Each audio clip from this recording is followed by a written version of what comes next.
suatu organisasi untuk memperoleh kesempatan dan menanggapi ancaman pasar global. Strategi memasuki pasar global. Ya, pertama yaitu melakukan ekspor impor, membuka kantor perwakilan atau cabang, mengeluarkan lisensi asing atau kontrak manufaktur dan ahli teknologi, melakukan transisi, membuka usaha patungan atau joint venture, melakukan akuisisi perusahaan lain. Faktor pendorong dan penghambat bisnis global, yaitu kekuatannya mendorong, yaitu kebutuhan pasar, teknologi, biaya, mutu, komunikasi dan transportasi, daya tuas. Kekuatan yang menghambat, yaitu perbedaan pasar, sejarah, budaya manajemen, budaya organisasi, dan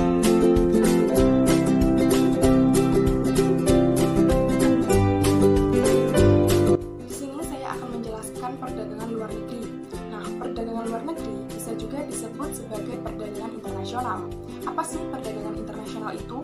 Perdagangan internasional merupakan hubungan kegiatan ekonomi antar negara yang diwujudkan dengan adanya proses pertukaran barang atau jasa atas dasar sukarela dan saling menguntungkan. Perdagangan internasional juga dapat diartikan sebagai perdagangan yang dilakukan oleh penduduk suatu negara dengan penduduk negara lain atas dasar kesepakatan bersama. Untuk manfaat perdagangan internasional, yang pertama, yakni efisiensi, yang kedua, perluasan konsumsi dan produksi, yang ketiga, peningkatan produktivitas, dan yang keempat, sumber penerimaan negara. Selanjutnya yaitu kebijakan perdagangan internasional. Kebijakan perdagangan internasional setiap negara berbeda dengan negara lain.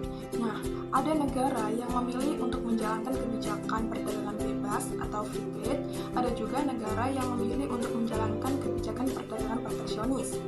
Apa sih perdagangan bebas dan perdagangan proteksionis itu? Perdagangan bebas adalah keadaan ketika pertukaran barang atau jasa antar negara berlangsung dengan sedikit ataupun tanpa rintangan. Untuk perdagangan proteksionis, salah satu tujuan kebijakan perdagangan proteksionis adalah untuk meningkatkan daya saing produk di luar negeri.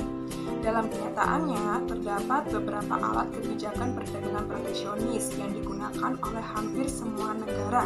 Di antaranya adalah tarif atau bea masuk, kuota, subsidi, dan larangan impor.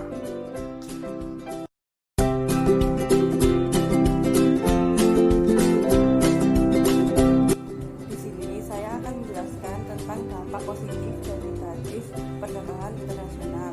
Untuk dampak positifnya yaitu sebagai berikut: 1. Untuk meningkatkan kesejahteraan, 2. Untuk mempercepat pembangunan, 3. meningkatkan sumber daya manusia, 4. ahli teknologi. Dan ada pula dampak negatifnya, yaitu 1. menimbulkan ketergantungan kepada negara lain, 2. cenderung statis, 3. pengusaha yang tidak kompetitif terancam gulung tikar, 4. adanya perubahan nilai sosial budaya. Dan yang selanjutnya ada pula faktor-faktor yang mempengaruhi perdagangan internasional. Banyak faktor yang mendorong suatu negara melakukan perdagangan internasional. Di antaranya sebagai berikut: 1.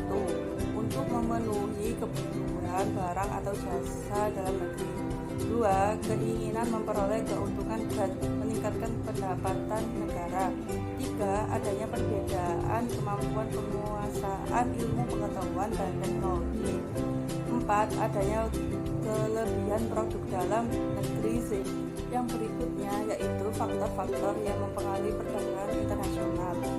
Banyak faktor yang mendorong suatu negara melakukan perdagangan internasional, di antaranya sebagai berikut: 1. untuk memenuhi kebutuhan barang atau jasa dalam negeri, 2. keinginan memperoleh keuntungan dan meningkatkan pendapatan negara, 3. adanya perbedaan kemampuan penguasaan ilmu pengetahuan dan teknologi dalam mengelola sumber daya ekonomi, 4. adanya kelebihan produk dalam negeri sehingga perlu pasar baru untuk menjual produk tersebut.